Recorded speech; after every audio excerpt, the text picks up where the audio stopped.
saints et les gens de Cashel étaient enterrés ici. Et en 1930, il y a eu un recensement en disant les derniers qui vivaient pouvaient se faire enterrer ici. Jusqu'à quelques années, il y avait encore une personne qui avait un droit de venir être enterré ici. Ils ont arrêté d'enterrer ici parce qu'il y a trop de tourisme maintenant, c'est pas évident non plus. Mais vous voyez, il y a des tombes qui datent de pas très vieux. Mais ce rocher, je vais vous dire comment il est arrivé ici. Parce qu'il n'est pas arrivé par hasard. Mais tous ces géologues, on n'y croit pas en Irlande. C'est pas comme ça que ça fonctionne en Irlande. Est-ce que vous voyez cette colline là-bas au fond? Vous voyez cette rangée de collines? Et la rangée de collines qui est dans la brume, celle qui est plus au loin. Est-ce que vous voyez un V là-bas? Il y a un creux en V. Ben, par là-bas, vivait une sorcière.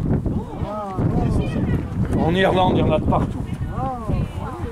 Et cette sorcière, quand elle était énervée, elle se transformait en un énorme oiseau pour traverser la plaine, pour regarder ses terres autour. Et un jour qu'elle est...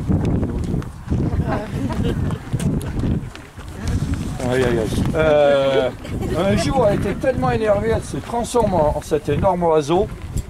Et je sais pas qui l'avait vraiment mis hors de...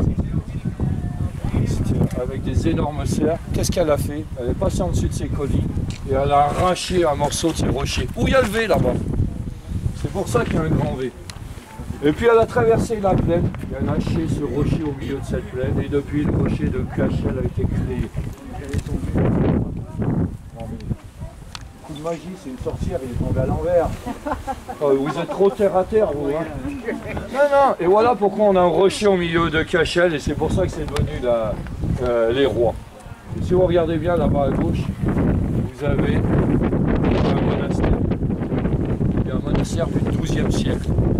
Parce que jusqu'à c'était les Cisterciens qui étaient là, c'était les Dominicains, les Franciscains qui étaient là. Avant, on est passé de l'époque chrétienne, qu'on parlera, à une époque de monastère chrétien, à une époque de monastère dominicain et franciscain.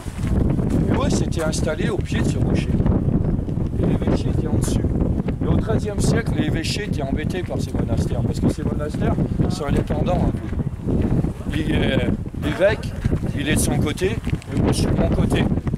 Donc l'évêché en avait marre de partager les terres et puis l'argent de l'église. Ils ont fait fermer ce monastère. C'est pour ça qu'il est en ruine. Vous voyez les gardes religieux, même à travers même à travers l'église de Rome, existait déjà. Donc c'est pour ça que ce monastère à gauche est fermé. On va aller au soleil. Parce que